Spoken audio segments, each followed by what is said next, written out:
యుద్ధ వాతావరణం మళ్ళీ ముదిరింది. అదే సందర్భంలో నియంత్రణ ఉంటుందా లేదా అంటే ఎవరికాళ్ళు భయంతో నియంత్రణలోనే ఉన్నారు. ఏదైతే ఇరాన్కి సంబంధించినటువంటి డ్రోన్లు వెళ్ళి పుజారా క్షేత్రం దుబాయ్లో ఉన్నటువంటి దాని మీద దాడి చేయడం, అది ధ్వంసం, వాటిట్లో పొగలు ఇవన్నీ కనిపించినాయి. అయితే అక్కడ ఆయిల్ సప్లై అయితే ఆగలేదు.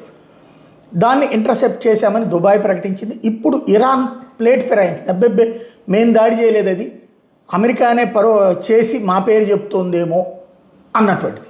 ఏం అవసరం దానికి? అమెరికాకి కాపాడేయాల్సినటువంటి పొజిషన్లో ఉన్నటువంటిది. రైట్, కొన్నిసార్లు చేస్తుంది కుట్రలు. అది ఇప్పుడు దుబాయ్ మీద చేస్తే వాళ్ళకు నష్టమే తప్పించి ఒరిగేది ఏంటి?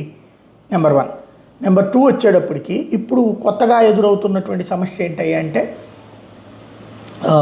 అమెరికాకు సంబంధించిన యుద్ధ నౌకలు అక్కడ ఉన్నటువంటి ఇప్పుడు స్ట్రక్ అయిపోయినాయి కదా హార్ముజ్ జలసంధి దగ్గర. ఆ షిప్స్ అన్నిటిని ఇప్పుడు మన వాళ్ళు కనుక వెళ్ళి మన యుద్ధ నౌకలు వెళ్ళి మన షిప్స్కి సెక్యూరిటీ ఉండి తీసుకొచ్చినాయి కదా, అట్లా తీసుకురావడానికి ఓకే చేసింది. దాని పేరే ప్రాజెక్ట్ ఫ్రీడమ్ అని పెట్టాడు ట్రంప్. అన్ని షిప్స్ని వాళ్ళ గమ్యాలకి చేర్చేందుకు తన యుద్ధ నౌకలతో సహకరించేటట్టు. ఇప్పటిదాకా ఇరాన్ చేస్తుంది ఏంటి? మిస్సైల్ దాడులు ఇట్లాంటివి వర్కౌట్ కావట్లేదు సముద్రంలో. కాబట్టి స్పీడ్ బోట్ల మీద వచ్చి కాల్చడాలు, స్పీడ్ బోట్లకు బాంబులు పెట్టి పేల్చడాలు ఇట్లాంటివి చేసుకొచ్చింది. ఇప్పుడు అలాంటి వాటిని నిన్న పేల్చేసింది అమెరికా. దాదాపు 7 బోట్లని పేల్చి పడేసింది. దానికి ఖండించింది ఇరాన్. అయ్యో సామాన్యులు కూడా చంపేశారనే పేరుతో నాటకం ఆడబోయింది.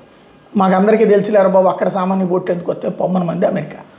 ఇప్పుడు అమెరికా షిప్స్ మీద నేరుగా దాడులు చేస్తామని హెచ్చరిస్తోంది. చేస్తే మీ అంత చూస్తామని అమెరికా చెప్తోంది. ఏం జరుగుతుందో చూడాలి. ఓవరాల్గా అయితే కనుక మళ్ళీ వాతావరణం వేడెక్కింది.